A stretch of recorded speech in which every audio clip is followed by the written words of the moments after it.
What's up? Monster Master Godzilla here, and I'm here to continue the Indiana Jones-A-Thon. We're now up to Indiana Jones and the Kingdom of the Crystal Skull. Now, after over 2-decade long rest, the Indiana Jones decided to make a comeback in 2008. And this one gets a lot of hate, I will say, which I will tell you why later. Well, I actually saw this, and I really enjoyed this movie. And I mean, it takes place after the events of Kingdom of the Crystal. Sorry, I just can't talk. It takes place after the events of The Last Crusade, which took place in 1938. So, in this one, the year is 1957, which is after World War II.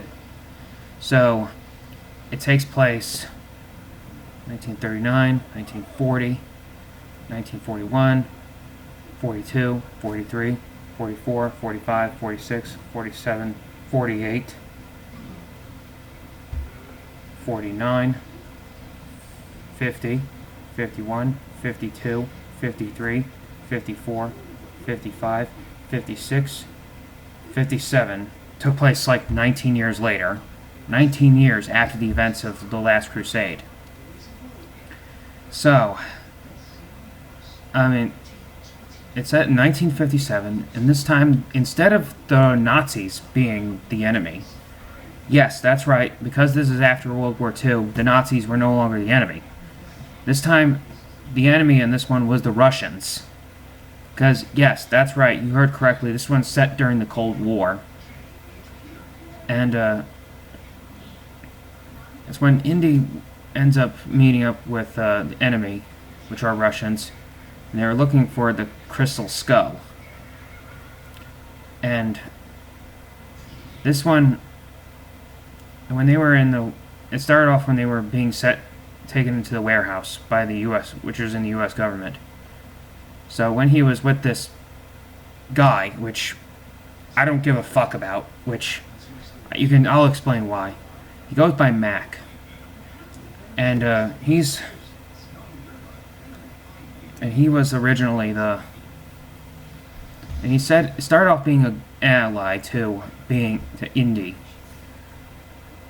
And he says, and they had a moment where it's basically like a memorable one. This ain't gonna be easy. Not as easy as it used to be. Which he was right, because when he was battling the Germans, it was easy. But the Russians, it was not easy. And the main villain is named Colonel Dr. Irina Spalko, who is the main villain of the film, which she is quite a badass, man. Skilled with a sword. She was willing to get what she won't stop until she gets what she wants.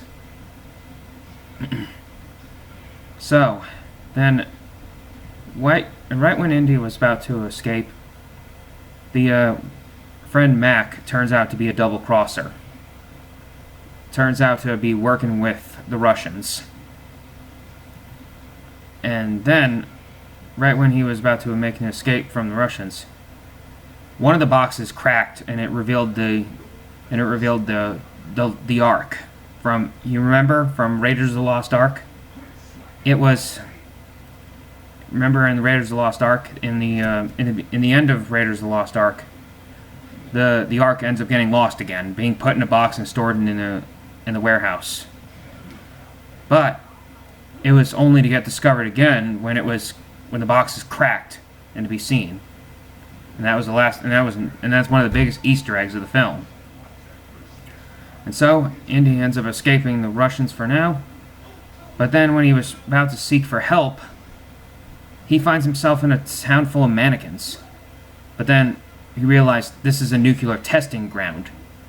So he ended up rushing to get out of here before the timer goes off. And he left no choice but to to take refuge inside of a refrigerator. And he survives the nuclear explosion. Which, that was so unrealistic, folks. I mean, as awesome as that is, but that's just unrealistic.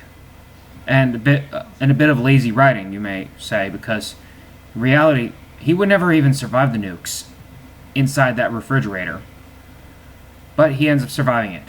People all bitched and ranted about it. Ooh. Like people about that one. So that's pretty much it. And so then Indy was about to ends up being having some problems with his own school. And then it's all about the IRS like taking away his property. So then, and also it's also revealed that 2 people he knew passed away. His father, Henry Jones Sr., who was played by Sean Connery, he passed away. And his friend Marcus Brody also passed away. Oh yeah, Harrison Ford had played Indiana Jones in this one, and he's an old man in this one. This time he was playing an aging Indiana Jones, about on a quest on this adventure.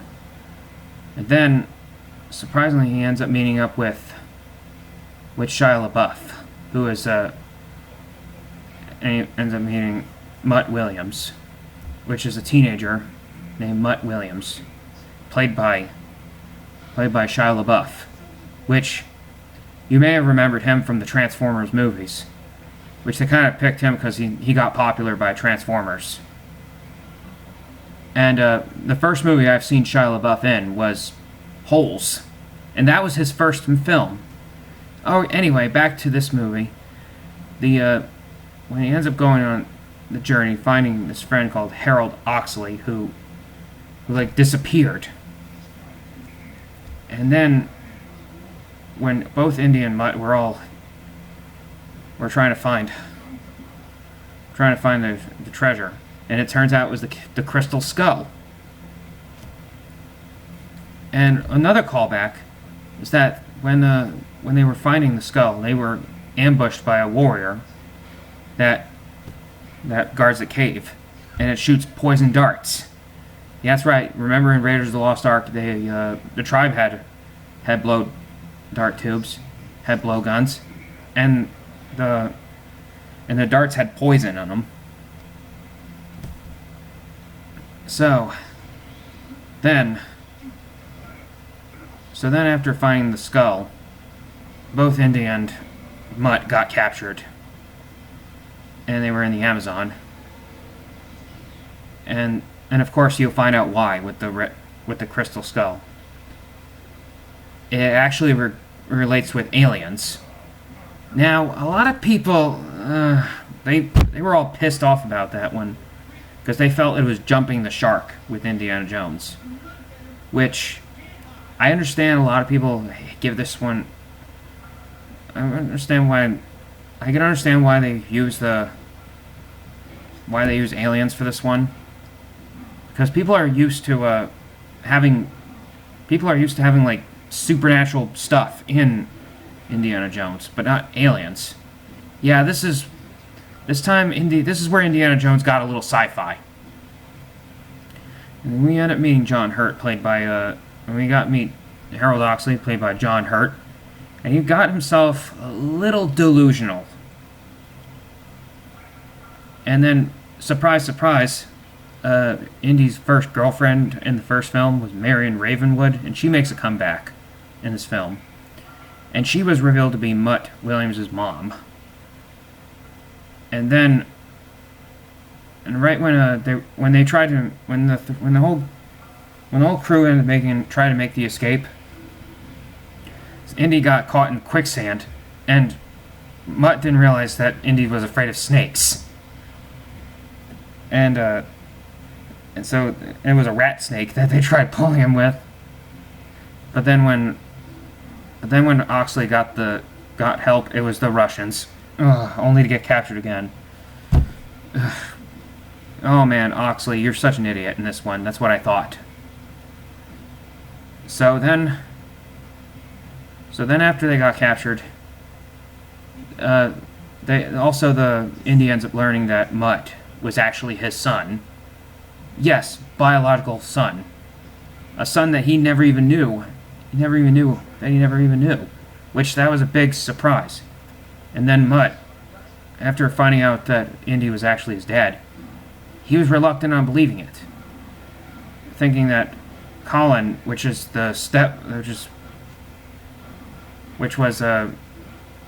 Marion's husband at the time, was actually the stepfather. Started dating when he was only 3 months old. And it turns out his Indy ended up leaving him and didn't know he was born. So they end up splitting up a week before the wedding. So then and then they get into the big fight when they were chasing each other through the jungle. And this is my favorite part of the whole movie. It's all actiony and stuff. And one part did get a little silly when Mutt ends up swinging alongside monkeys, and she does get in a fight with the bad guy with a sword fight, and that was really cool. And he's able to hold a battle on his own. And yet, sadly, Mutt does get a bad name. But I don't mind him at all. I mean, he could have been a good successor to Indiana Jones. If only he was in a better movie or something. I don't know. Just saying. So, then, one of the biggest gauntlets they end up going through is they end up facing a horde of ants. And one of the bad guys gets eaten by the ants. And oh yeah, one thing is certain is that Mac turns out to be a double agent working with CIA. And, oh man. Then, when they end up facing 3 times the drops from the waterfall, and then when they found the kingdom, they end up going to the temple, and they found the crystal skeletons. And one of them is missing a head, and the head actually matches with the body. And it turns out, and then Mac ends up betraying India again. And he's like, "What are you, a triple agent?" Which, Mac. I fucking hate this guy. So yeah, I really don't give a damn about this guy. So then the Russians came again. Irina ends up putting the skull on the body, and then the skeleton combine all together and form one live alien. And the flying saucer comes up, takes them into a dimension. So Indy and friends end up escaping the teleportation, where they almost got abducted by aliens. So then Irina ends up looking into the eyes of the alien, wanting to know everything. But then when he tries begging, no more, and then when the alien's showing up, and after that she dies. And then this flying saucer ends up going away. And Harold and Oxley ends up regaining his, recovers from his delusionalness.